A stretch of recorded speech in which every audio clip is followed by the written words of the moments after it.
2024 लोकसभा चुनाव को लेकर उत्तर प्रदेश में सभी पार्टियां तैयारियों में जुट गई है। बीजेपी हो, बसपा हो या समाजवादी पार्टी हो। इन्हीं सब मुद्दों पर बातचीत के लिए हमारे साथ बसपा के सांसद मलूक नागर जी मौजूद हैं। सर, अखिलेश यादव रणनीति बना रहे हैं, बीएसपी तैयारी कर रही है लोकसभा चुनाव को और बीजेपी भी तैयारी में जुटी हुई है।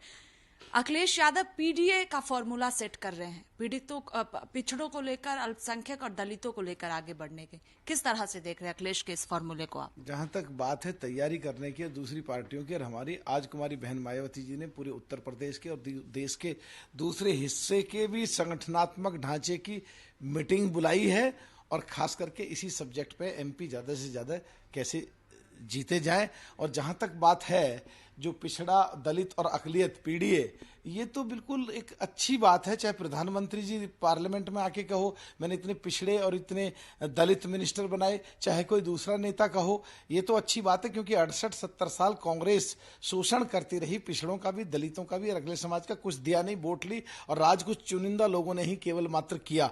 तो ये तो अच्छी बात है। और जहां तक बात है पिछड़ों को और दलितों को और अकलियत समाज के लोगों को, सभी पार्टियों को, भाजपा को भी, कांग्रेस को भी और दूसरी पार्टियों को भी अपने गिरेबान में झांक करके देखें कि उन्होंने जब उनकी सरकारें रही हैं क्या दिया, और हमने कुमारी बहन मायावती जी की जब सरकार रही तो कुमारी बहन मायावती जी ने, हम लोगों ने इनको, पिछड़ों को और दलितों को और अकलियत समाज के लोगों को क्या दिया।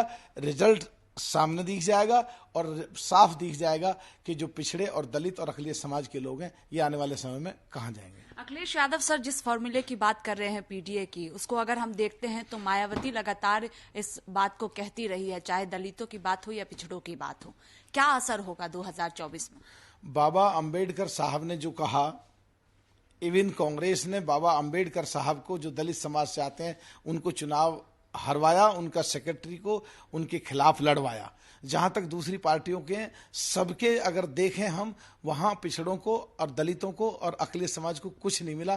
केवल और केवल जो बाबा साहब कह गए और कुमारी बहन मायावती जी ने अपनी सरकार में उनको दिया, और वो सबको पता भी है, दिखते भी हैं, प्रूफ भी है, रिजल्ट भी है। आपको लगता है कि बसपा के वोटरों को साधने की कोशिश समाजवादी पार्टी कर रही है, इसलिए पीडीए का फॉर्मूला सेट किया जा रहा है? नहीं, हमको तो ये लगता है कि कांग्रेस के सब पहले एक समय में वोट हुआ करते थे और बाकी सब हम अस्तित्व में आए।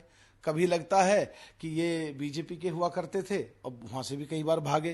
कई बार लगते थे कि सपा के थे 2002 से 2007 तक, वो उठा करके 2007 में हमारे पास आए। तो कभी वोटर कोई किसी का नहीं होता, बट इतना पक्की बात है कि दलित समाज पूरे देश का, कुमारी बहन मायावती जी एक ऐसी लीडर हैं जो उनसे पूरी तरह चिपका हुआ है, और पिछड़े और दलित भी काफी मात्रा में उनके साथ चिपके हुए हैं। और इसीलिए हमारा वोट आज भी, चाहे हमारे एमएलए ना हो यूपी में, चाहे हमारा एमएलए एक ही हो, पर 13.5% वोट इंटैक्ट है और आज भी पक्का खड़ा है। इसके साथ ही सर, बात विपक्षी दलों की बैठक की है जो 23 जून को पटना में होने वाली है, लेकिन बसपा को नहीं बुलाया गया इस बैठक में। आपको लगता है कि बसपा के बिना विपक्षी गठबंधन संभव है?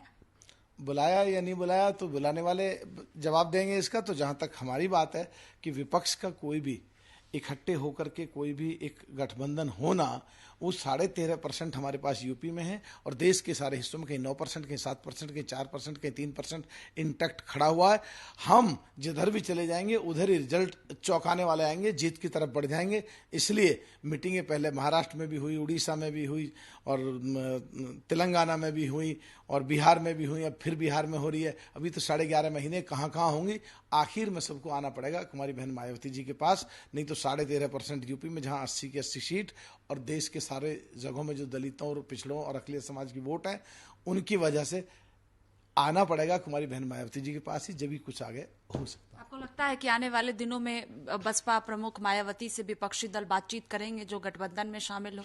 ये तो विपक्ष के लोग जो कर रहे हैं मीटिंगों को, उन्हीं, ये तो जवाब वही दे सकते हैं, उन्हीं से आपको जवाब ये पूछना चाहिए। चर्चाएं ये भी हैं कि आने वाले दिनों में कांग्रेस पार्टी और बसपा के बीच गठबंधन हो सकती है, ऐसी भी कोई बातचीत है? मुझे तो ऐसा कुछ लगता नहीं है, बिल्कुल एकदम ये सब झूठ है, और राजनीतिक संभावनाओं का खेल है, ये भी सच है। और जहां तक बात है 68-70 साल में कांग्रेस ने पिछड़ों और दलितों के साथ हमेशा छलावा किया, धोखा किया, कुछ दिया नहीं इन लोगों को, और अकलियत समाज के साथ भी। तो मुझे तो कुछ ऐसा लगता नहीं है। फिर भी इसका बात जवाब और अधिकार क्षेत्र कुमारी बहन मायावती जी के पास है, या कांग्रेस के जो वरिष्ठ नेता हैं उनके पास है। बहुत शुक्रिया बातचीत के लिए। कैमरा पर्सन डीके के साथ स्वाति पाठक, भारत समाचार, दिल्ली।